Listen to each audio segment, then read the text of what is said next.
Ano ang may papayo mo kapag sa mga kapwa mo explorers and mga ghost hunters, especially para maiwasan na malagay sa panganib ang buhay sa inyong ginagawa?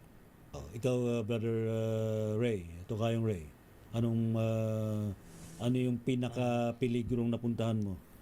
Yung yung ancestral house na medyo marupok na. Hmm. Yung habang ina-explore ko yon, hindi ko nakita yung parang marupok na na sahig nung tignan ako mahulog.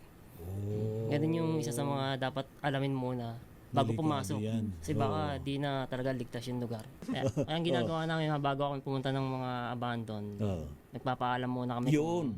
Tama yun. kung pwede bang mag-explore.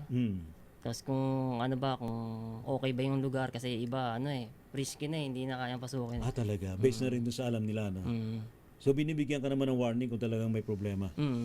Lalo lang sabihin nila, madamo yan, baka may ahas. May ahas. Mga ganun.